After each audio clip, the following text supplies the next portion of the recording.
Hello, I'm the Angry Spork, taking issue with Multiversus collision detected. A villain called Devoid is forcing heroes from various universes to fight, threatening non-players with reality-spanning destruction by the Nothing. Not content to wait around idling, Bugs Bunny and the others take matters into their own hands to find the last fighter dropped in the DCU.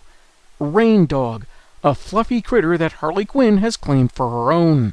Unfortunately, Joker got wind of the interdimensional goings-on and targets Rain Dog himself. As he attacks our heroes, Steven Universe has been thrown into the icy depths of the Gotham River.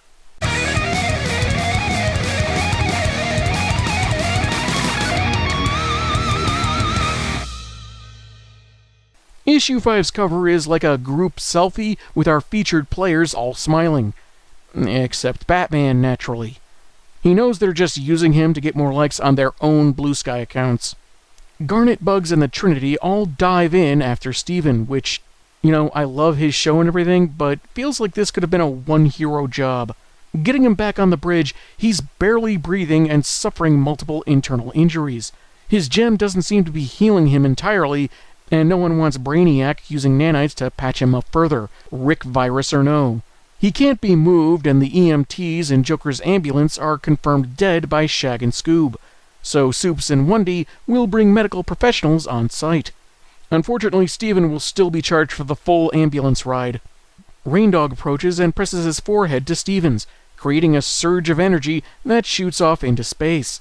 It eventually reaches the source wall, where Mr. Miracle is inside, refusing to admit he's stuck. After the signal passes through, Big Barda pulls her husband out, just before a response fires out from the wall. Data and roaming charges may apply. A healed Steven springs back up, no longer any worse for wear, as Rain Dog happily licks his face. I always wanted a dog. You have a lion. A magic, possibly immortal lion. Who am I kidding? Dogs are awesome. Clark and Diana arrive with an ambulance and a fire truck, just in case, though I don't think the latter will be useful in putting out the electrical energy lighting up the sky. On a splash page, it spells out a message. Select your fighters, or they will be chosen for you. I hope someone brought plenty of quarters for the continue screen. Bruce? Everyone, including a handcuffed Joker, are brought to one of the Batcaves that the Dark Knight doesn't mind showing to others. Lois Lane reports live about the message with less than 10 minutes left on an accompanying timer. The witch is impressed by this crystal ball, and since it's actually a plasma screen monitor, Bugs tells her it's a liquid crystal, just to mess with her. Vulnerable to water and all that. At the end of the world, you gotta find your fun somewhere. Devoid has also deployed drones, which didn't appear in the Crystal Gems Earth, nor Mystery Incorporated's or the Scientists, suggesting this is just for the DC heroes, and that Devoid may be threatened by their collective power. Brainiac woozily says the Scientist has a message for Steven, typing it out on the Bat computer, about how the kid reminds him of his nephew, whoever that is, some words Steven's not allowed to say, and asking if he's any good with a soldering iron. I think Rick forgot Morty's birthday and needs someone to whip something up while he stalls for time. Scooby and Shaggy goofing off with bat suits sets Avia off, who's already upset that this is all because of her. Soups tells her that without the daughter box she built, they would never have found out about Devoid's tournament, and at least now they have a fighting chance. But this seems to be of little comfort to her. Do you have a plan? I always have a plan. Yes, but what is it? Why does everyone keep asking me that? Just 'cause the world's in danger and you're part of the plan, you need to know everything about it? You're as bad as my teenage sidekicks, you know that? The drones can likely teleport them to the Imaginarium, so they'll need to grab and reprogram one to send them to the source, all of them united facing Devoid. As Avia is called by her daughter box, which begins separating in front of her, Brainiac convulses and retches, to the shock of those around him. Make it very quick, I'm about to vomit.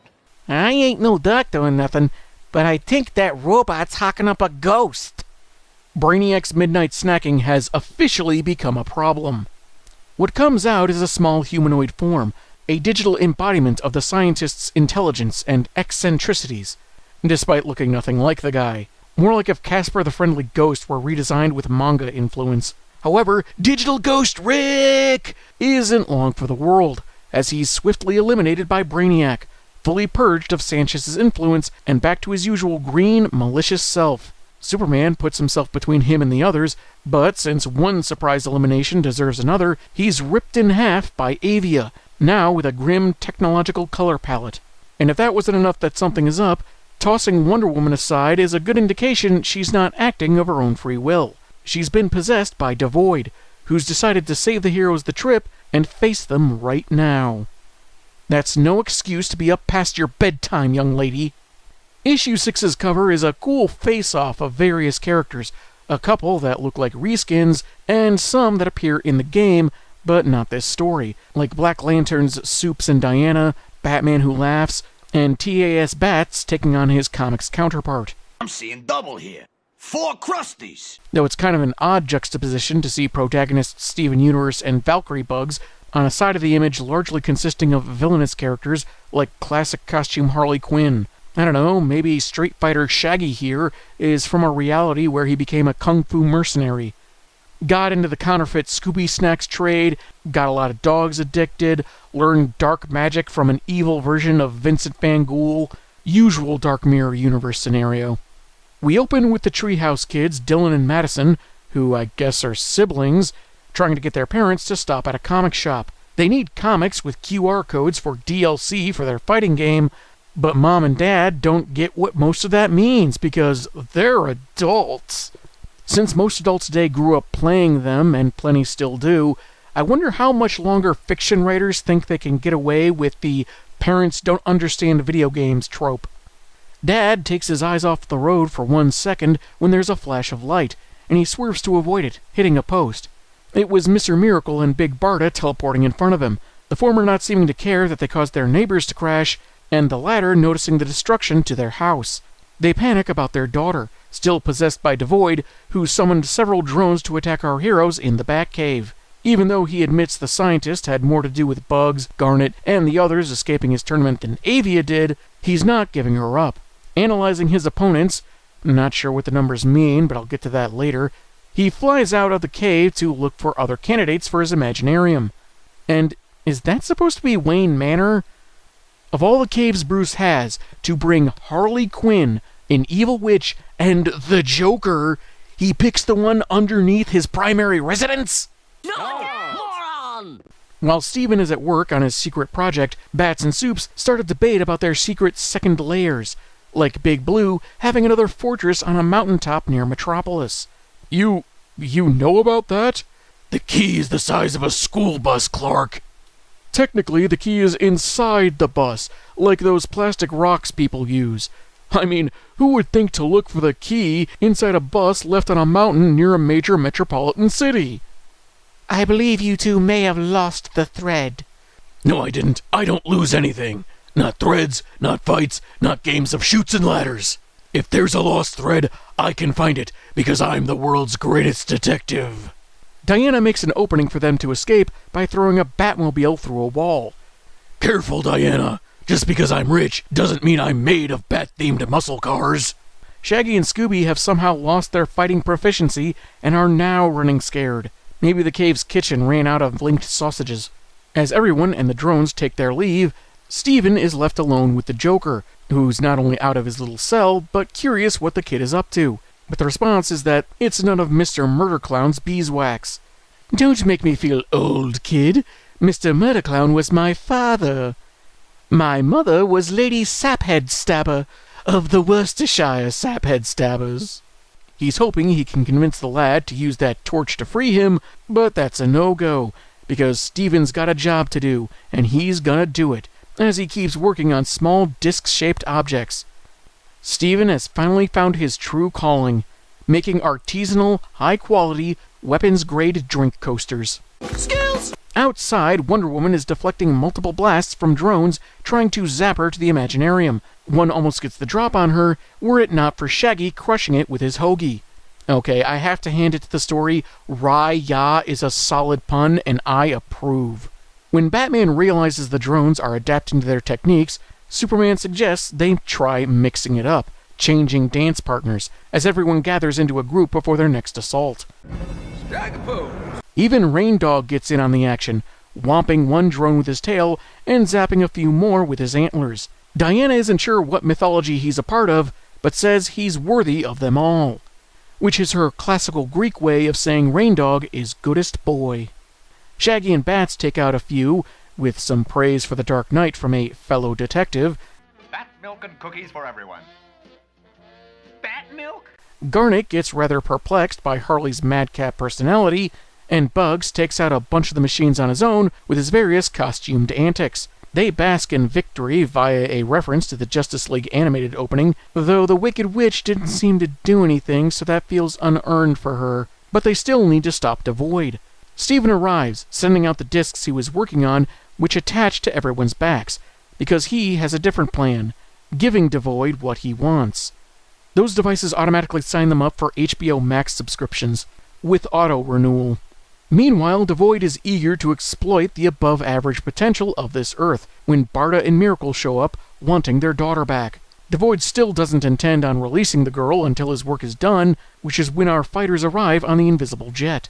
If the villain frees the girl and leaves, they'll all fight in his tournament, not just the escapees, but Wonder Woman, Batman, Superman, and Harley as well.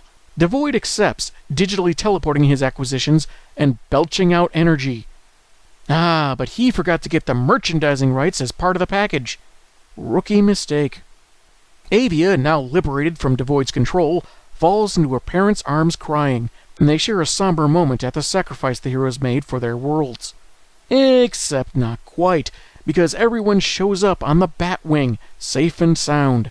Apparently, the selected fighters have some special quality Devoid wanted, so the scientist left instructions for Steven to build those discs, called quantum magnets, that would take portions too small to notice from every version of each fighter throughout the multiverse, from Cro-Magnon Steven to Astro Steven. That's all the multiverse is, just lazy, derivative remixes! These pieces reassembled into new versions of the fighters to go to the Imaginarium so the originals can return to their proper realities. Just ignore the horrific implications of essentially creating clones for the sole purpose of endless gladiatorial combat. This is life for you now. Endless suffering! As far as the other realities, those Devoid has preyed on and will for more warriors, threatening them all with the nothing, Superman says they'll find a way to save them, with Steven excitedly dubbing them the MULTIVERSUS force, in his awkward way as the sun rises in Gotham. And maybe, just maybe, they can find Diana's invisible jet. As advanced as the Amazonians are, they apparently haven't mastered key fob technology. That was MULTIVERSUS Collision Detected, and it's a great read. I never played the game, and couldn't now even if I wanted to, since it shut down after a year due to technical problems and use of microtransactions, at least from what I've read. But on its own, the story works pretty well. This mysterious new threat to several Earths, featuring faithful representations of very different characters of various eras. The core interest of crossovers is the interactions between people that would normally never meet, and while we didn't get everyone from the game's roster, the interactions we got were still really fun. I legit love how quickly Steven looked up to Superman, which kinda makes sense since they're both inherently good people who want to help and protect others, act as shields against danger, which is probably why he was Clark's glyph vision to begin with. This probably being Season 1 or 2 Steven, he's still a bit green, though not entirely unskilled. Excitable, but not as prone to letting his goofiness get in the way. He both likes and respects Soups, not wanting to disobey him when told to stay in the Fortress of Solitude, but he could see the point that sitting around was too risky as well. Bugs Bunny was as funny and amiable as I remember, though it helps if you've watched classic Looney Tunes. If there was any other logic to why the Trinity got the visions they did, I'm not seeing it for Bats and the Rabbit. Maybe that Bruce needs to lighten up, or that his life is, in its own way, cartoonishly silly despite his seriousness. Diana and the Witch both deal in magic, so there's that at least. Scooby and Shaggy were a lot more proactive and brave than usually portrayed in their franchise. Ordinarily, the first to run from trouble, laying the smack down, isn't exactly something they're known for. They did get scared at times, but that just seemed all the more peculiar after so easily fighting off those drones. But this is for a fighting game, so maybe I'm overthinking it. Like my theory that Brainy Rick's ship said wubba lubba dub dub because he was fighting the scientist's code. After all... In my people's tongue, it means, I am in great pain. Please help me. I really enjoyed the banter and interplay between characters, whether they were already acquainted or not, like Bugs sneaking in some carrots among Shaggy's junk food, or generally messing with those around him. There was a really nice balance of the outlandish, the action, and the stakes involved, which was really well represented in the art, having both serious combat and goofy slapstick. The art style blends these disparate characters together nicely so they feel natural working side by side. It also seems to borrow many designs from the DCAU, like Lois Lane's purple jacket and the GCPD uniforms, though I would call this more of a composite continuity with Harley's design and the involvement of Avia. As enjoyable as this is, it had a few shortcomings, and I don't just mean the missed opportunity to defeat Brainiac by exploiting his Rick-infected systems and convincing him to turn all his many avatars into pickles. There's minor stuff like heroes using civilian identities at inappropriate times, Monsieur Mala and Brain showing up for a cameo when Solivar might have made more sense, or Rick mentioning a nephew out of nowhere. Like, was that creative liberty because multiverse and maybe some Rick had a nephew? Or did he mean a really close family friend? Whatever. It's weird how it's supposed to mean something to Steven instead of referencing Morty again, but not a deal breaker. Also strange that they never directly call him Rick, when you would think Brainiac would at least know that much. The story is rated 13+, and I'm pretty sure teenagers know Rick and Morty, so either this coyness was an editorial mandate, or the writer was being intentionally vague because the scientist operates more in the background. I'm not sure entirely what those numbers are supposed to mean, maybe combat ratings or power levels, which, given how Superman is lower than certain others, makes me wonder if that's just supposed to be a joke, or how each character starts out, or maybe it's a deeper reference to the game. Just go with it.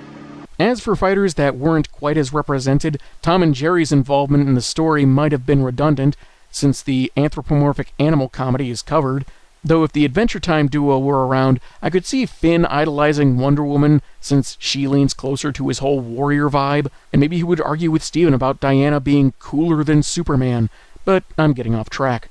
Bats and Soups discussing their secret bases in the middle of a fight, Bruce almost seeming to brag about how secret his other layers are, felt kind of out of character, even if it was funny. I liked the art, but Steven seemed to have gotten the short end of the stick. He was always a pretty heavy-set kid before the movie and the future season, but this makes it look like he has a condition that messes with the proportions of his limbs. And don't try to excuse it as his gem shape-shifting powers acting up. I see your headcanon and raise you my cannon. Still, savage uppercut here. I'd liked a bit more depth to some characters, like seeing more of why Steven respects Superman beyond my assumptions, or Avia's obvious loneliness, which we only really get at the beginning. That could have played into why she decided to look into the mysterious signal. Her family is chaotic, so the other kids don't want anything to do with her. There's no one around her own age for her to hang out with, and thus had lots of free time to accidentally interfere with a galactic despot's cruel tournament. The one example of too much free time and no outdoor activities being a good thing. I mean, except for the enslavement and threat of universal erasure, but you know what I mean. It is mentioned that Rick had more to do with it, but nothing more than a hint. Though that being the case, with or without Avia's curiosity, why was Rick-infected Brainiac troubled by Batman finding out what was going on? Why did he hope he hadn't discovered it? There was no indication that Sanchez had some other plans, or that he would have cared. Maybe he was put there for a dramatic scene change, or they just forgot to clarify what he meant.